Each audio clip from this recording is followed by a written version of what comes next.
যুক্তরাষ্ট্রের বাইরে নির্মিত সব চলচ্চিত্রের উপর ১০০% শুল্ক আরোপের নির্দেশ দেওয়ার কথা জানিয়েছেন দেশটির প্রেসিডেন্ট ডোনাল্ড ট্রাম্প। গত সপ্তাহে ট্রাম্প নতুন এই শুল্ক আরোপের নির্দেশ দেওয়ার কথা জানান। ট্রাম্পের দাবি, মার্কিন চলচ্চিত্র নির্মাতা ও স্টুডিওগুলোর বিদেশে চলচ্চিত্র নির্মাণের প্রবণতায় হলিউড ধ্বংস হয়ে যাচ্ছে। তাই তিনি বিদেশে নির্মিত সব চলচ্চিত্রের উপর 100% শুল্ক আরোপের নির্দেশ দিচ্ছেন। এরপর থেকেই সিদ্ধান্তটি নিয়ে চলছে ব্যাপক আলোচনা সমালোচনা।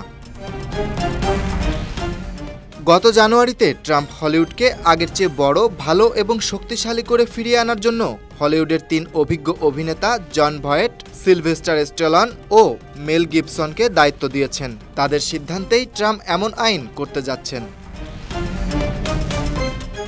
হলিউড রিপোর্টার এক প্রতিবেদনে জানিয়েছে, যুক্তরাষ্ট্র গত বছর সিনেমা তৈরিতে প্রায় $14.5 বিলিয়ন খরচ করেছে, যা 2022 সালের তুলনায় 26% কম। বিপরীতে এই খাতে অস্ট্রেলিয়া, নিউজিল্যান্ড, কানাডা ও যুক্তরাজ্য ওই একই সময়ে আরও বেশি বিনিয়োগ পেয়েছে বলে ওই রিপোর্টে বলা হয়েছে।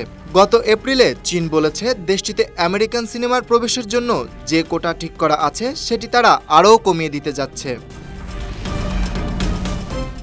বছরের পর বছর ধরে নানা কর প্রণোদনার জন্য যুক্তরাজ্য, অস্ট্রেলিয়া, আয়ারল্যান্ড ও স্পেনের মতো দেশগুলো থেকে হলিউডের অসংখ্য প্রযোজক সিনেমা তৈরি করেছেন। ট্রাম্পের এই সিদ্ধান্তের ফলে সেটি এখন ব্যাহত হতে চলেছে। সিনেমার বৈশ্বিক সম্পর্কেও এটি নেতিবাচক প্রভাব ফেলবে বলে মনে করা হচ্ছে।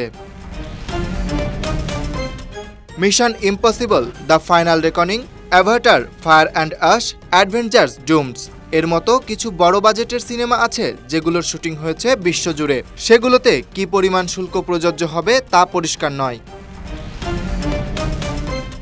এখন দেখা যাক ট্রাম্পের এই শুল্ক পরিকল্পনা চলচ্চিত্র শিল্পে কি বিশাল পরিবর্তন নিয়ে আসে এবং শিল্পের ভবিষ্যৎ কিভাবে প্রভাবিত হয়।